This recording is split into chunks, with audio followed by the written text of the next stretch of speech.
Cinema என்பது கதைகள் சொல்லுவது மட்டுமல்ல, அது பார்வையாளர்களின் நீங்காத உணர்வுகளை வெளிப்படுத்துவது. இயக்குனர்கள் பலர் கதை சொல்கிறார்கள், சிலர் மட்டுமே திரையில் பிரமிப்பை ஏற்படுத்துகிறார்கள். இதை தாண்டி ஒரு சிலர் தங்களின் கதை மூலம் மக்களின் மனதில் பெரும் தாக்கத்தை ஏற்படுத்துகிறார்கள்.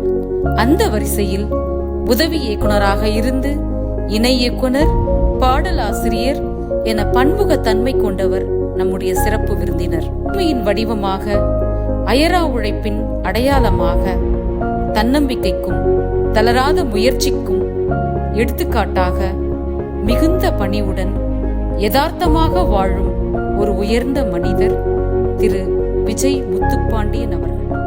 சிறப்பு பொருந்திய நம்முடைய சிறப்பு விருந்தினர் திருமிகு விஜய் முத்துப்பாண்டியன் அவர்களை அறிமுகப்படுத்துவதில் எக்ஸிலியம் கல்லூரி காட்சி புலவியல் துறை பெருமிதம் கொள்கிறது. புரட்சி இயக்குனர் எஸ்.ஏ. சந்திரசேகர் அவர்களின் நெஞ்சிருக்கும் வரை, பந்தயம், வெளுத்துக்கட்டு போன்ற படங்களில் உதவி இயக்குனராக பணிபுரிந்துள்ளார்.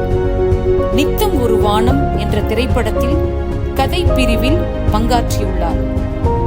டிஎஸ்பி படத்தின் இணை இயக்குனராகவும், பாடல் ஆசிரியராகவும், உதவி உரையாடல் எழுத்தாளராகவும் பணியாற்றியுள்ளார்.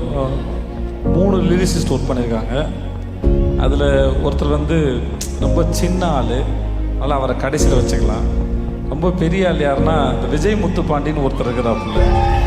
இந்த நல்லா இருமா சாங் எழுதுனது இவர் தான்.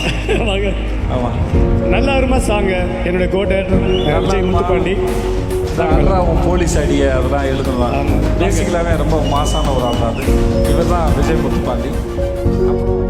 சர்வதேச அமைதி தமிழ் பல்கலைக்கழகத்திலிருந்து சிறந்த சாதனையாளருக்கான விருதினை 2023 பெற்றுள்ளார். இவ்வாறு பன்முகத்தன்மை கொண்ட நம்முடைய சிறப்பு விருந்தினர் திரு விஜய் முத்துப்பாண்டியன் அவர்களை மீண்டும் ஒரு முறை எக்ஸிலியம் கல்லூரி காட்சி புலவியல் துறையின் விஷுவல் பெலிசிட்டி 4.0 வருக வருக என வரவேற்கிறோம்.